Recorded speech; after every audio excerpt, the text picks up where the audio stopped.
Ya, pilihan raya mesti dijalankan sebagaimana yang dikendaki oleh kesalahan pilihan raya, undang-undang, macam-macam ada undang-undang yang ditakdir oleh pihak-pihak raya. Tujuannya supaya perjalanan pilihan raya dilakukan secara adil dan secara bersih, secara terbuka supaya rakyat dia turun mengundi mana-mana calon pilihan mereka dapat berbuat demikian tanpa kejutan, tanpa sebarang perasaan tak puas hati dan tuntutan yang dibuat oleh mereka ini mengikut pendapat yang saya diberitahu dan saya pun boleh menerima pendapat ini ialah supaya kempen pilihan raya dilanjutkan sedikit, bukan 7 hari. Kalau 7-8 hari tak sempat orang nak kempen. Misalnya kalau kita datang dari Kelantan, tolong kempen di Sabah ataupun pedalaman Sarawak, tak sempat nak balik. Apatah lagi sukar perjalanan ke tempat-tempat yang dihajati untuk dilawati. Jadi untuk berlaku adil supaya rakyat yang berada di kawasan Sumpah mendengar penerangan daripada pihak yang merawat khidmat dalam pilihan raya berkesempatan mendengar dengan memberi masa yang lebih lanjut. Kalau 7 hari tak sempat, macam mana nak kata adil? Kerana dia tidak berhak bercakap di televisen, di radio, sebab dia buat juga tuntutan supaya semua pihak diberi masa yang sama untuk menyampaikan pandangan dan pendapat mereka mengenai sesuatu hal kepada rakyat melalui televisyen dan media masa yang dikontrol oleh kerajaan. Dulu zaman Tengku dulu saya ingat kita semua diberi kesempatan bercakap, sama ada daripada parti pemerintah ataupun parti lawan, bergantung kepada jumlah kursi yang kita bertanding dan bergantung kepada jumlah undi yang diperolehi sebelum itu. Jadi kita diberi masa untuk bercakap. Saya pernah bercakap melalui radio, televisyen beberapa kali. Kami saya dah bertanding banyak kali juga. Dan pihak lawan pun diberi kesempatan. Ini zaman Tengku, zaman Tun Razak. Saya tak boleh cari sebab mengapa tak boleh dikenal sekarang. Sebab kalau tak dikenal sekarang pun mereka boleh guna internet, mereka guna email, mereka guna fax machine, macam-macam. Keadaan sudah berubah lebih baik dibandingkan dengan keadaan itu. Dengan teknologi komunikasi yang baru, tetapi untuk nak berlaku adil kepada semua pihak, saya rasa elok diberi treatment ataupun layanan yang sama kepada semua pihak yang menawar diri untuk bertanding dalam pilihan. Saya tidak tahulah soal niat dia itu, kerana saya tak cakap dengan dia, saya tak ada hubungan langsung.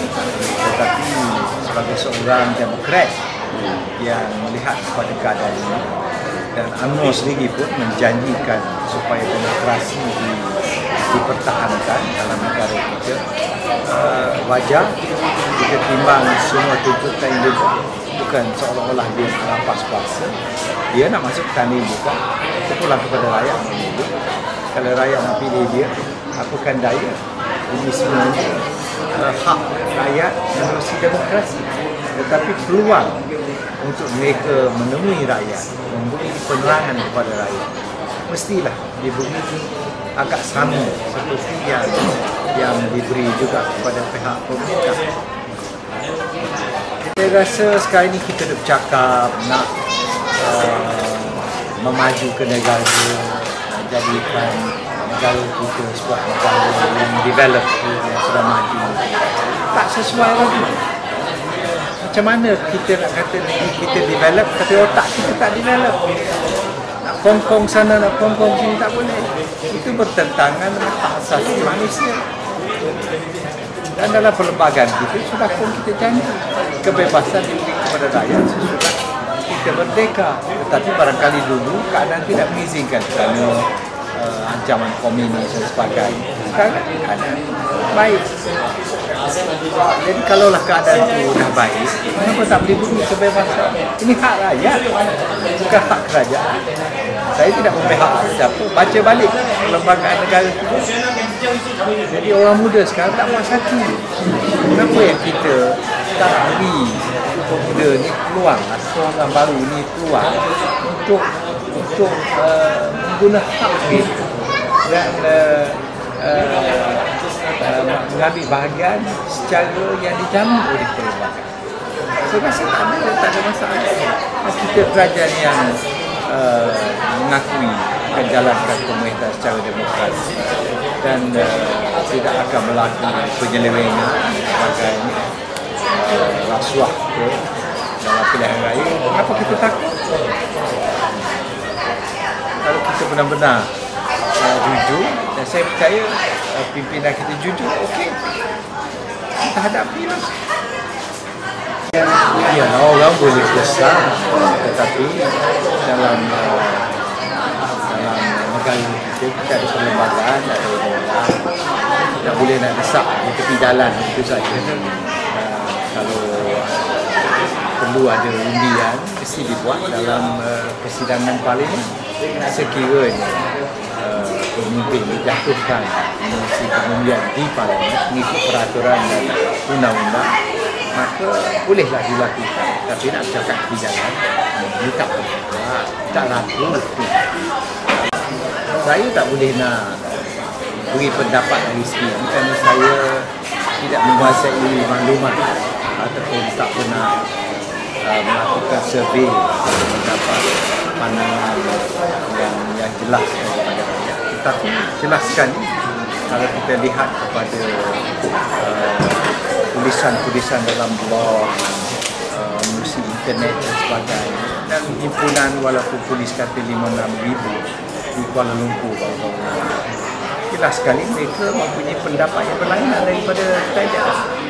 Jadi tak boleh kita, walaupun seorang dua, tak boleh kita tolak pandangan itu. Rakyat juga, dan dia pendapat dia mesti dihormati oleh kita. Maknanya perasaan itu ada, perasaan mahu kepada perubahan. Sama ada dia berjaya tak berjaya, itu kita tunggu pilihan raya.